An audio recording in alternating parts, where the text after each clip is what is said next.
Moses said, I can't stay comfortable when there's assignment. He was talking to Peter, and Peter had already said, he said, why don't we just stay here? He said, we can build 3 tabernacles. One for you, one for Elijah, and one for Moses. I don't want to talk about Moses there because I'll have to start talking about transfiguration, and I can't deal with that today. But what I do want to talk about is that Peter had this vantage point of resting in glory. Yeah, okay. And I've learned, can I talk about this real quick? I've learned that a lot of people will forego assignment for the ease of glory. We will get very comfortable in a place where we receive manifestation of what God is doing, and we will get a little bit complacent in that. Can I talk real quick? We'll get complacent in that place because we don't want to be pursuing the things of our assignment, because we know that our assignment automatically brings death to something. Our assignment automatically brings condemnation to something. I know that if it doesn't kill me, I'm going to kill something. So if I move in my assignment, death is coming somewhere around me, either by my hand or to my flesh. Death is coming somewhere. So I don't want to die, and I don't want to kill. So I'll just stay. Oh my God. Oh God, today. I'll have a stay here.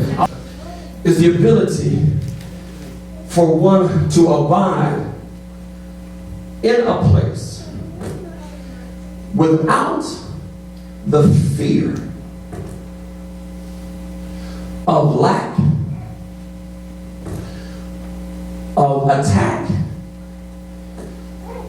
or an insufficiency for what is needed. Let me help some of you. You have dwelt in a place, but you haven't conceived that it's your habitation. Yeah. So you continue to search for something. You haven't looked for assignment. You've looked for abundance. And what God is doing in this season, He's putting another level of consecration on your mind. So much so that you will not have a need of overflow, but you'll survive off of little. I wish I had 3 people that knew what I was talking about.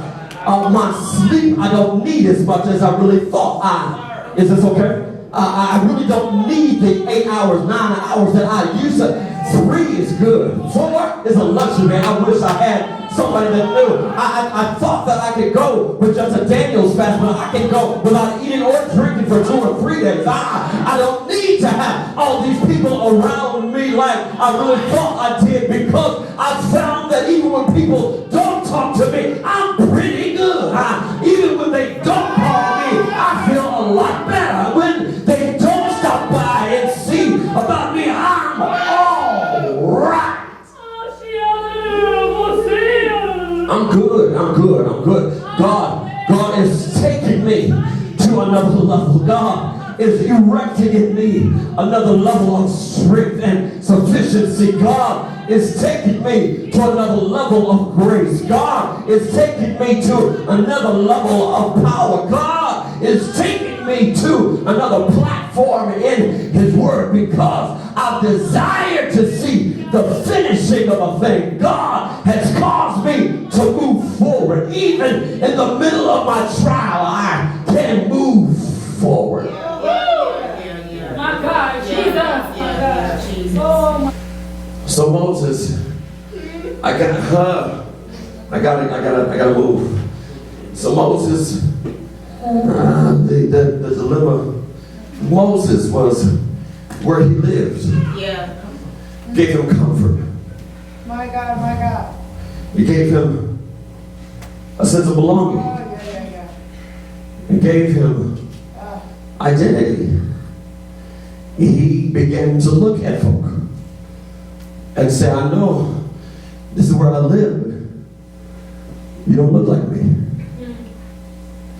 You don't even talk like me. Have you ever Look around folks and realize that they weren't your fault.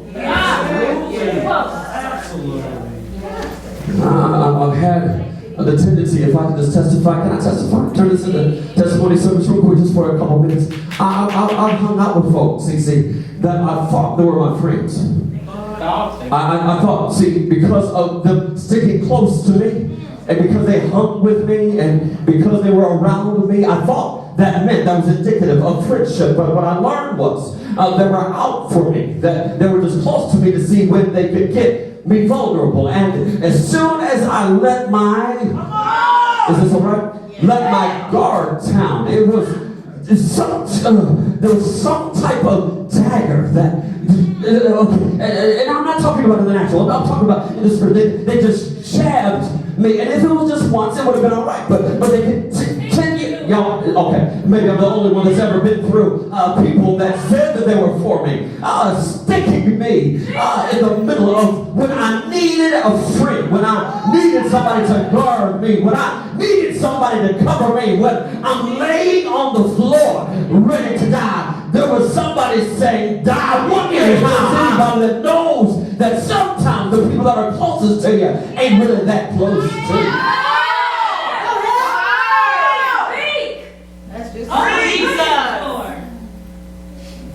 So Moses had this struggle. He said, how do I deal with not belonging where I belong? How do I deal with these people that are looking at me like I'm not part of the family? Moses has got the children of Israel, and they're moving out of Egypt. The very thing that they were leaving is now following them.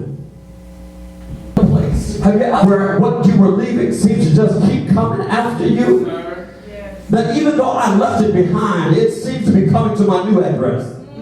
It seems to be just tagging along for the ride. It just seems like everywhere I go, I can't get rid of Pharaoh and his little raggedy armies. I don't understand why I can't just leave Pharaoh in Egypt. So I came out of Egypt, but Egypt seems to be coming with me. I don't understand. I left the gold, I left the silver, I left the lease, I left everything behind, but it seems as I look in my rear view, I begin to see smoke that looks like it's coming up quickly on my tail. It seems like the very thing that I forsook is now coming right back.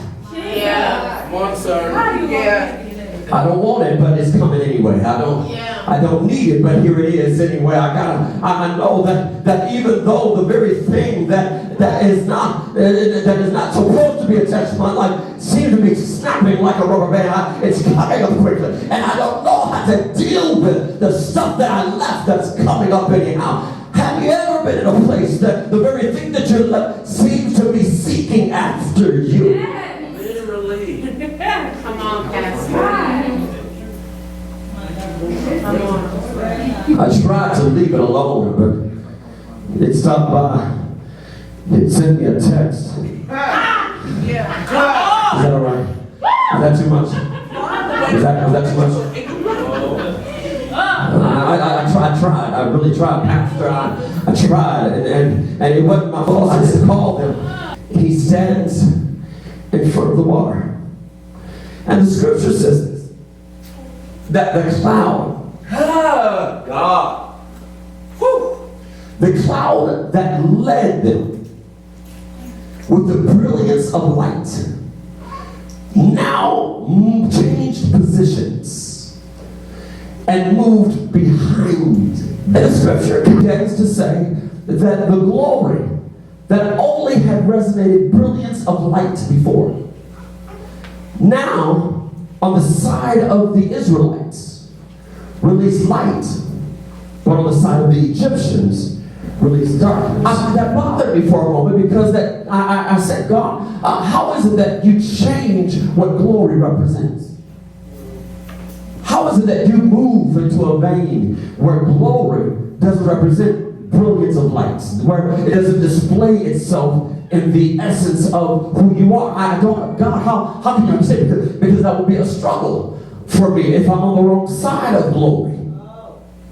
that I may not experience the brilliance of your glory. And God told me this. He said, if you're in my will, you're always on the right side of glory. He said, but what I will do when you're on the right side of glory, he said, I will change my glory to those that don't receive glory, to darkness. He said, what I will do is that I will bring a separation between those that will receive me and those that are against you. Some of you in this room, you have been praying for God to bring you into a place of deliverance. When God said, I'm going to separate you with my glory. God said that I'm getting ready to rest behind you now. I'm getting ready to send, I'm going to release my glory that is going to rest in a place where you will see the brilliance of my glory. But they will see the depth of my judgment. He said that I'm getting ready to bring about a shift. I can't lead you anymore. Keep moving forward. But while you're moving forward, I'm going to protect your backside.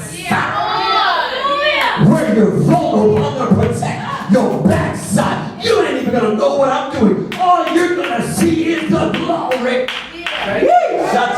Thank you, God. You will see the glory. You will see the glory. And on the other side of the glory will be my judgment. On the other side of the glory will be my recompense. On the other side of my glory. So he stands there and he says, God, I know my rod will turn into a snake. I know my hand can turn leprous and then whole. But what am I supposed to do about this? You have shown me how to handle this. And some of you, your past victories doesn't give you enough fuel your fire enough to let you understand that if God was with you then, surely. Y'all play with this. So let me help you real quick so we can get out the way. So God says, this is what I want you to do. He said, I just want you to lift.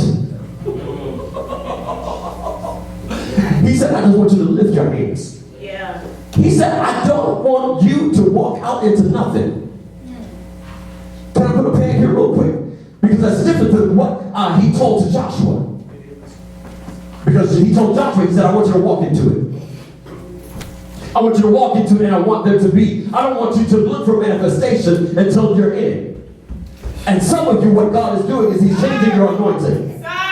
He moved you from having a Joshua anointing to having a Mosaic anointing. He said that what I'm going to do, I'm not going to cause manifestation while you're in the middle of it. God said I'm getting ready to shift it before you get there. All you've got to do is just lift up your hands. And I'm going to cause for stuff that wouldn't move before to move out of your way because you lifted up your hands. I need about 10 people in this room just to lift up your hands and see what God is getting ready to separate for you.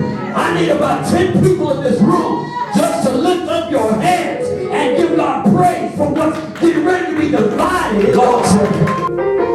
I'm not going to let your power be the essence of your deliverance.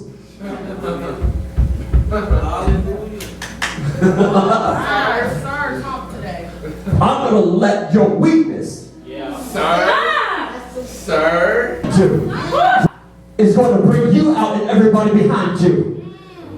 Wait. So he says, what I'm going to do is I'm going to use your praise to bring the wind. He said, I'm going to use your praise to